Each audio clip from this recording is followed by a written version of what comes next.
Maayong adlaw da kaninyo mga idol, labi na sa mga suking tigpaminaw. So kining adlaw is May 27, 2025 Tuesday. At timing pod nga day off na ako, das birthday sa ako ang igsuon na kinamagulangan nga na nagpuyo sa Quezon City. Kunya kani mga idol, ubanan ko ninyo kay mo adtupod ko. Munang gituyon na ako sayo og adto kay napod ko'y hapitan sa PhilHealth, kauban ako si Roberto kay kailangan po niya og PhilHealth para sa iyang requirements soon as possible nga magtatrabaho na siya. So kani mga idol, di mo ginato malikayan kay grabe ang pila gid sa MRT station Pasay. So ang akong ginapilahan ani kay magkuha og card so papuntang Kamuning Station, Cubao. So mo gid mga idol daghan gid mga tao, grabe ka crowded kayo pero easy kayo ang pagsakay sa MRT mga idol kay easy pa, simple pa, mabilis pa at mura pa ang pamasahe. Kung kani mga idol, grabe gid ang kung magsakay kag bus, grabe magud ka mahal kayo pero pag ka sa MRT, so mura lang kayo, so barato kayo ang pamasahe diri mga idol. So biruin niyo ang mga idol ang pamasahe from MRT Station Pasay going to Kamuning Station, Cubao. So mura lang po is 24 pesos lang po. Times 2 kasi dalawa po kami. So yun na po yung pamasahe namin. So ito na nga siya. Okay, paano na po, i-start na po yan. Kung may card kayo, i-tap nyo lang po yan. So nandito na nga kami, nakasakay na po kami ng train. So akala ng babae, binibidyohan kasi tingin po, tingin. Uy! Tumitingin nga siya. Tapos ngayon mga idol, so parang sikreto ko lang yung pagbibidyo sa train kasi bawal nga po daw sabi ng guard pag naka-duty dyan sa train. Ito na nga, so binidyohan ko na nga sa gilid. So ang ganda ng view mga idol. Yan ang langit, kitang-kita nyo naman, diba? O ganun talaga yan. So mas easy talaga pag sakay ka ng train. Mura pa, easy pa, at saka mabilis pa, at saka alam nyo na, murang-mura talaga ang pamasahe niya. So ito na nga, pagsakay na nga kami ng train. Tapos ngayon, malapit na nga pa kami sa Kamuning kasi ngat-ngat lang na yung pagbibidyo ko. Ganoon talaga yun, so sekreto lang. So pakamuning na po kami, Kamuning Station. So ito na po, pababa na po kami niyan. So dyan na po kami magdadrop, diba? Pababa na kami dyan. So ito na nga, bumukas na. Tapos pababa na. Siyempre kung magsakay ka ng train mga idol, yung mga gamit mo, kailangan safety talaga yan, no? Kaya maraming mandudurukot at mapagsamantalahan ng mga gamit. So pagkatapos namin dito, bababa kami dito sa Kamuning Station, ganyan. Tapos dito na rin kami magmanakayan papunta ng Diliman. So ito yung sasabi ko kanina na yung Mother Ignacia doon sa yung pagkukunan ng PhilHealth. Diyan po kami magkukuha ng PhilHealth ID. So ako naman, di ko naman kailangan na ng pamimbro kasi dati may PhilHealth naman ako. So nawala lang yung PhilHealth ID card ko. Kaya ang gusto ko is kung pwede kaya makakuha ulit ng ID card. So ito na nga, pababa na nga kami sa station. So ito na nga siya. So tinatanong ko sa ate, alam mo ba yung Diliman, yung PhilHealth, yung Mother Ignacia Street, gano'n siya. Pero sabi niya, sakay na lang po kayo. So ito na nga siya. So dumating na nga kami idol sa PhilHealth Diliman. So ito na nga. Nakita namin si Gerald Anderson, tipping pala nila dito. That time, noong May 27, 2025, so tipping pala nila na yan mga idol. So ako din, ang ginagawa din namin is waiting naman din kami papunta kasi nagpa-photocopy pa rin kami ng IDs kasi required daw yung ID. Sabi naman ng guard. So, sinusunod lang po namin yun.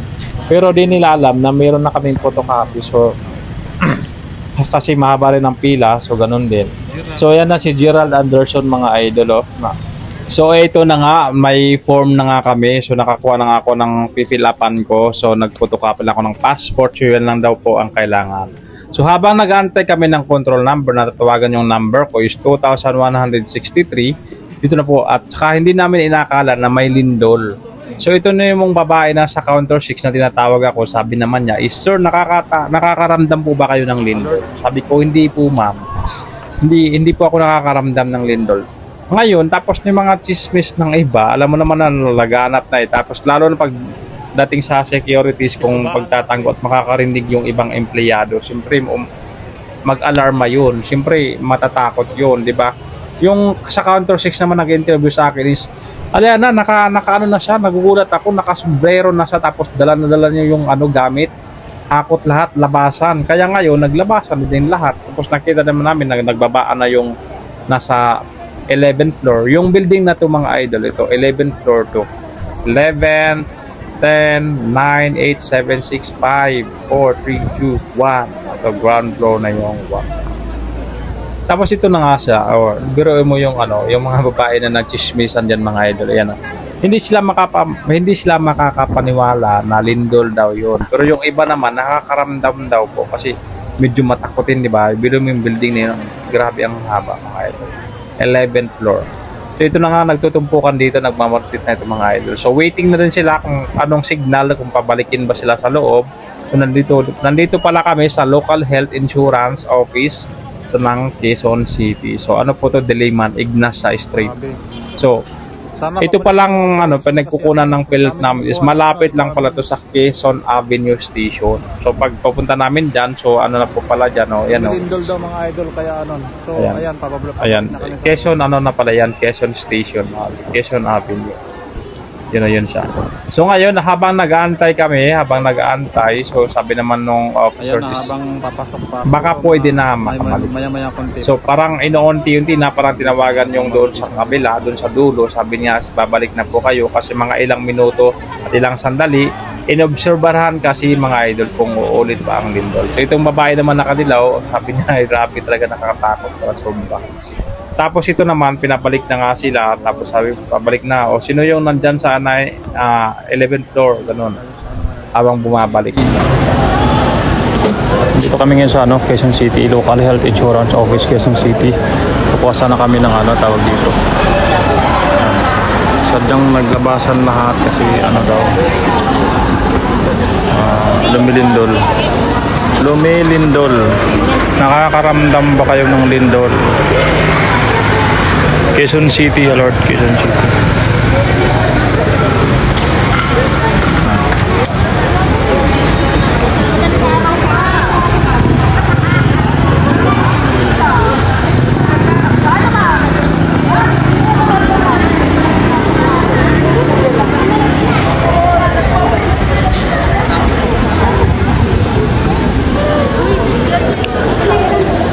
Grabe. Buti kamo ako tapos na pag ng requirements. Tawag dito, pinapabago ko lang yung address ng PhilHealth ko. So timing na wala yung ID card ko ng PhilHealth. So pumunta ako ng Diliman. So dito sa Local Health Insurance, Quezon City Office. At pinabago ko yung yung PhilHealth ko, ay yung address. Pina-address ko na doon sa kapatid ko. Ayun, habang nandito kami kanina, ayan, lumilindol daw po. Lumilindol. Ayan, siglabasan lahat. Ayan o. Empleyado ng ng PhilHealth Insurance.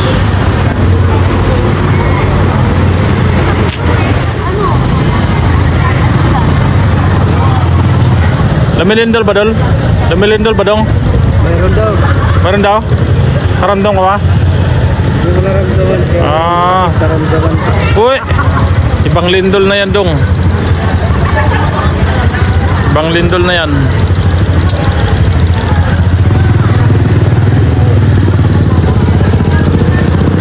Guys, nandito yung tipping ni Gerald Anderson kanina. So tapos na sila, yung nakapila dyan yung gilid na yan Ayan, patapos na sila. Pero na-videohan ko siya, na-videohan ko. Ayan, nakapilan, so babalik na siguro. Ayan nakapila So babalik na siguro sa operation kasi ayun nakapila. Ayan, siglabasan kami kanina lahat. Siglabasan talaga lahat. Ayan. Nagsiglabasan kanina kasi lumilindol daw kamo. Antiring si ate.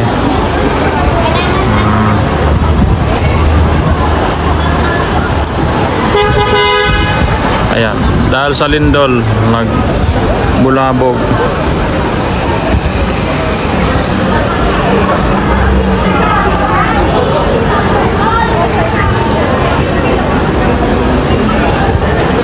Ang office na yan.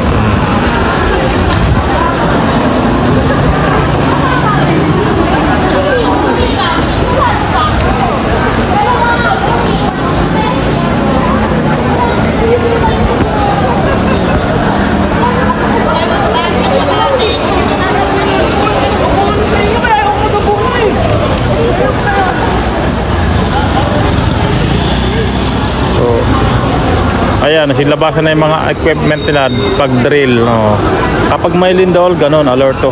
May drill tayo. Kaya may mga helmet sila. Helmet. Start.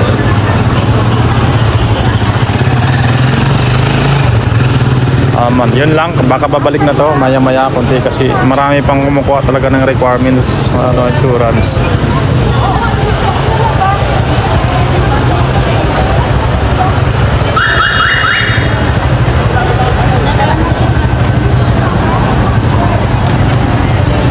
Ang init.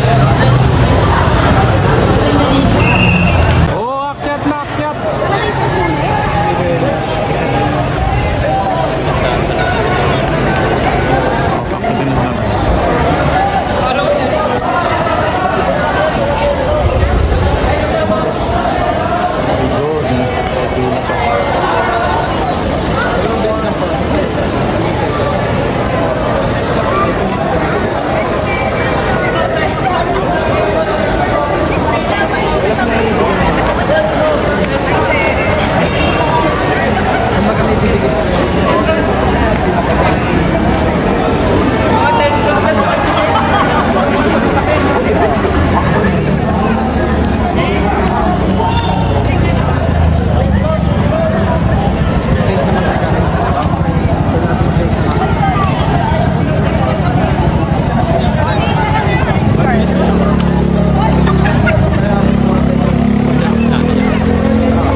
Prosesi dong, nandun na dong.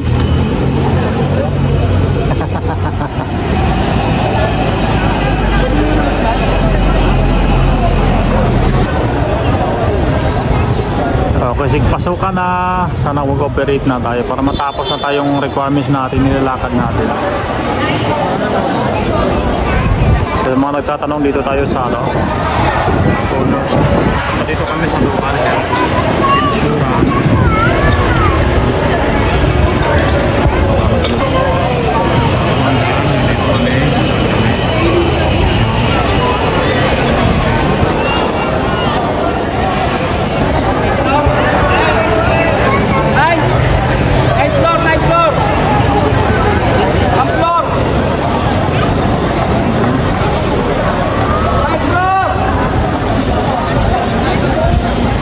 Oh, 9th floor. Sino ito pakitin sa 11th floor, 9th floor, yan sa. Oh.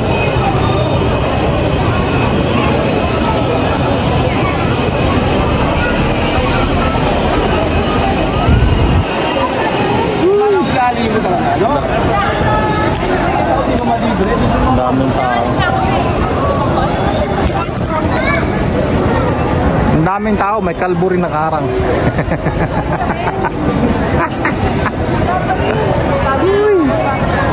Uy. Pero ano, sawa ng Diyos, okay.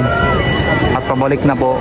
At paunti-unti na pong pabalik paakyat doon sa 11th floor, 10th floor, 9th floor, 8th floor, 7th floor, 6th floor, 5th floor. Ano sa? Oh, akyat na daw ng 8th floor, 8th floor. Nasa na?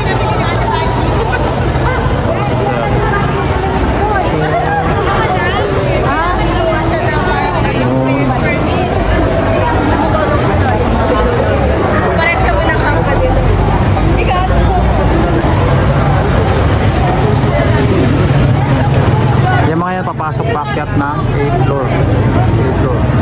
Ito.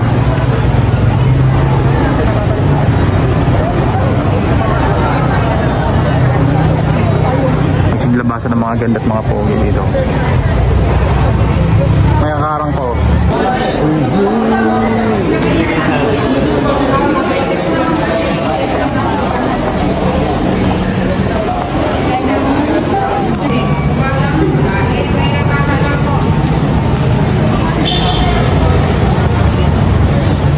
Okay na? Yun. Galing ah. 10. Yun, may ano ka na. So, paano na lang, 1 by 1. Oh. Ilagay Lagay mo na sa ano.